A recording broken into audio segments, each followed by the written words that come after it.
ये भी जिले इलाही अपने आप को बादशाह समझते हैं, तो इनको भी समझ लेना चाहिए कि इनकी नींव हिल चुकी है और बस अब गिरने की घोषणा होनी बाकी है।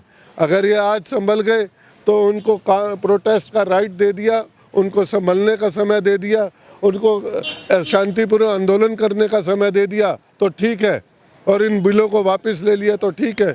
नहीं, इनकी चूलें, इनकी पुश्तें, आरएसएस की पुश्तें खत्म हो जाएंगी। नागपुर अब कह रहे ये खालिस्तानी है, अब ये कभी कभी कहे आतंकवादी हैं।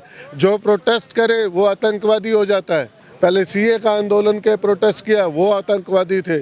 पंजाब में हरियाणा के किसान आंदोलन कर रहे हैं वो आतंकवादी हैं। महाराष्ट्र में कोई, छत्तीसगढ़ में, झारखंड में आदिवासी आंदोलन करे वो आतंकवादी हैं। तो यार तुम्ही देशभक्ति का ठेका तुमने ले रखा है। शायद इनको लग रहा है कि आज कुर्सी पे है, इतनी बड़ी फोर्स, सेना और सीआरपीएफ के दम पे ये हम पर राज कर लेंगे। ये हमारे सिर पे एक बंदूक रख के और हमें कहेंगे कि ये ना करो, वो ना करो, ये तुम्हारे हित में, ये तुम्हारे खिलाफ है, तो शायद ये मुमकिन नहीं होगा। वो शायद नीम की लकड़ी को ही चंदन समझ बैठे, जो पाया देश की कुर्सी उसे लंदन समझ बैठे। कभी घर वापसी धन वापसी का खेल दिखलाकर ये हिंदुस्तान के किसानों को काला धन समझ बैठे। तो इनको लग रहा है कि आज कुर्सी पे है, इतनी बड़ी फोर्स, सेना और सीआरपीएफ के दम पे ये हम पर राज कर लेंगे। ये हमारे सिर पे एक बंदूक रख के और हमें कहेंगे कि ये ना करो, वो ना करो, ये तुम्हारे हित में, ये तुम्हारे खिलाफ है, तो शायद ये मुमकिन नहीं होगा। क्योंकि इंसान का स्वभाव है कि इंसान सदियों से, जब विकास हुआ इंसान का, तो काफ़ी मुसीबतों से लड़ के आगे बढ़ा और ये सभ्यता का विकास हुआ। आज हमने सुई से लेके हवाई जहाज बनाया, इस दुनिया पर इंसान राज कर रहा है। और इंसान से अगर इंसानियत हट जाती है तो वो किसी जानवर से कम नहीं होता। तो मोदी सरकार किसी जानवर से कम नहीं, और जानवर जंगल में रहता है, सभ्य लोगों में नहीं रहता। और जंगल का राज एक कहता है कि जिसकी लाठी उसकी भैंस। तो आज देखिए, जनता के हाथ में लाठी है और जनता के हाथ में वोट है। आपने बरगला के वोट तो ले लिए, झूठ बोलकर वोट तो ले लिए, लेकिन आपको बता दें कि जिस तरीके से शंभू बॉर्डर आपने लगाया, जिस तरीके से समालखा बॉर्डर लगाया, जिस तरीके से हिसार में आपने ताकत आजमा के देखी है, सर्दियों में वाटर कैनन चलाए, सभी किसानों ने मिलकर, नौजवानों ने, मजदूरों ने मिलकर आपके हर बॉर्डर को 18 बैरियर को तोड़ कर, चाहे सड़क तोड़ी गई आपने, और सड़क को भरकर हमारी ट्रैलियाँ आगे बढ़ी हैं और आज दिल्ली बॉर्डर पर पहुंच चुके हैं। टिकरी बॉर्डर पर 50,000 किसान इकट्ठे हैं, सोनीपत कुंडली बॉर्डर पर पहुंच चुके हैं। और ये वक्त देर नहीं है। अगर अभी भी नहीं संभले, अभी भी किसानों को प्रोटेस्ट का राइट नहीं दिया, अभी भी उनको शांतिप्रिय ढंग से 3 महीने से शांतिप्रिय ढंग से आंदोलन कर रहे हैं, नहीं चला, तो समझिए कि ये पार्लियामेंट तक पहुंचते इनको देर नहीं लगेगी। पार्लियामेंट कोई ज़्यादा दूर नहीं है। जो ये समझ रहे हैं अपने आप को बादशाह समझ रहे हैं, जिले इलाही समझ रहे हैं, उनके राज भी गिरे थे और ये भी गिरेंगे।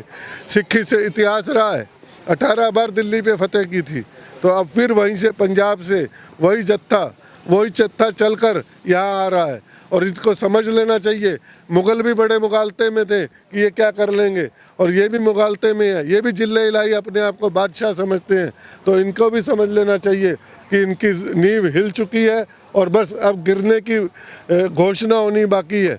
अगर ये आज संभल गए तो उनको प्रोटेस्ट का राइट दे दिया, उनको संभलने का समय दे दिया, उनको शांतिपूर्ण आंदोलन करने का समय दे दिया तो ठीक है, और इन बिलों को वापस ले लिया तो ठीक है। नहीं, इनकी चूलें, इनकी पुश्तें, आरएसएस की पुश्तें खत्म हो जाएंगी, नागपुर से लेके। और जिनकी ये चाकरी करते हैं, मैं उनको भी कहना चाहता हूँ, जिनकी ये चाकरी करते हैं, एंटीला भी नहीं रहेगा। इतना बड़ा एंटीला बना रखा है ना, उस पर भी किसान कब्जा करेंगे।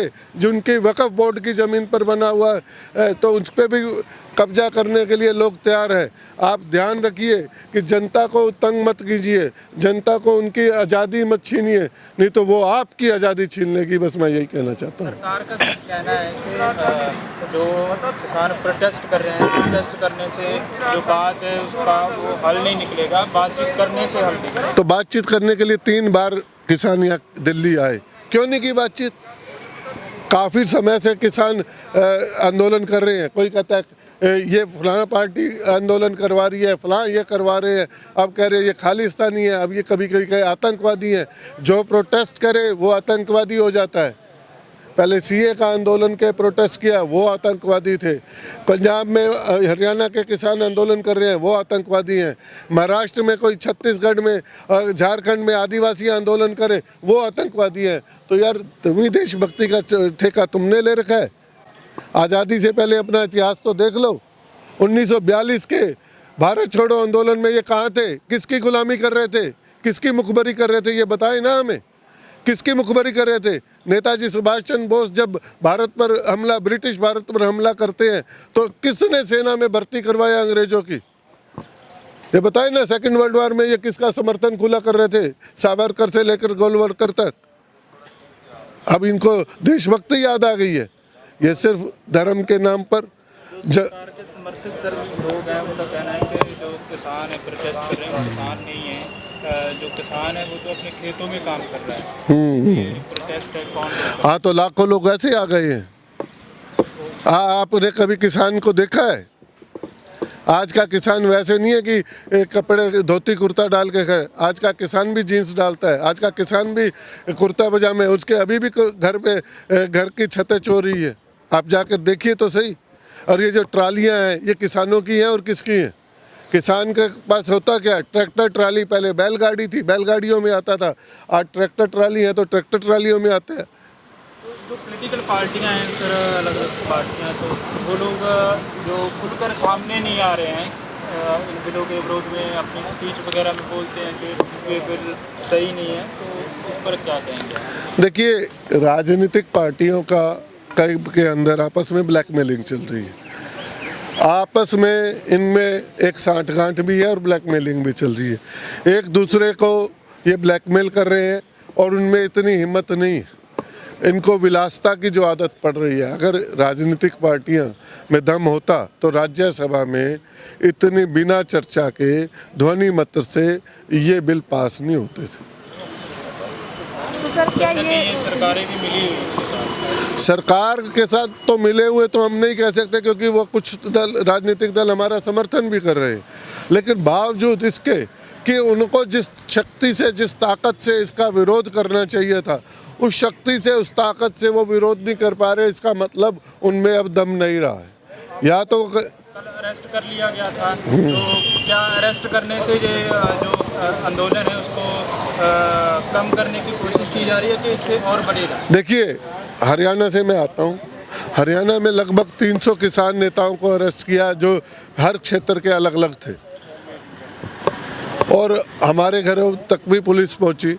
रात को 1 बजे, 12 बजे, 1:30 बजे, 2:30 बजे, 3 बजे बिना महिला पुलिस के घरों में दबिश की गई। घरों पे दरवाजे तोड़कर घुसे, चोरों की तरह घरों में आए। ये कोई तरीका थोड़ी था। और वहाँ महिलाएं भी थी, औरतें भी थी, बच्चे भी थे।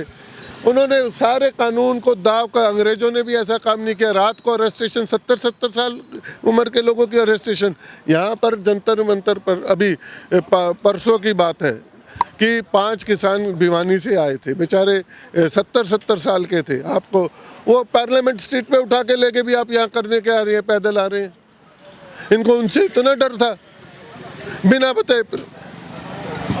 और आंदोलन करके जो है जो किसान है, ये जो सरकार ने बिल पास किया है, तो क्या इसको बदलवा पाएगी? देखिए, एक इतिहास में कहावत है, लड़ेंगे जीतेंगे। जो लड़ता है वही जीतता है। ये सर्वाइवल फॉर एग्जिस्टेंस है, सर्वाइवल की लड़ाई है, एग्जिस्टेंस की लड़ाई है। जब एग्जिस्टेंस की लड़ाई हो जाती है तो आंदोलन हो, लड़ाई हो, तब कोई मायने नहीं रखता कि जीत हार के लिए नहीं लड़े जा रहे हैं। ये हम अपने सर्वाइवल के लिए लड़ रहे हैं, हम अपनी एग्जिस्टेंस के लिए लड़ रहे हैं, अपनी होंद के लिए लड़ रहे हैं, अपने स्वाभिमान के लिए लड़ रहे हैं, अपनी ज़मीन के लिए लड़ रहे हैं, अपनी खेती के लिए लड़ रहे हैं, अपनी फसल के लिए लड़ रहे हैं, और सबसे बड़ी बात है अपनी आज़ादी के लिए लड़ रहे हैं। तो जब लड़ाई है, आज़ादी की लड़ाई भी तो 100 साल चली थी। अंग्रेज कहते थे कि इनका सूरज ही अस्त नहीं होता, है ना, तो क्या हुआ, जीते ना, 47 में लड़ाई में जीते ना।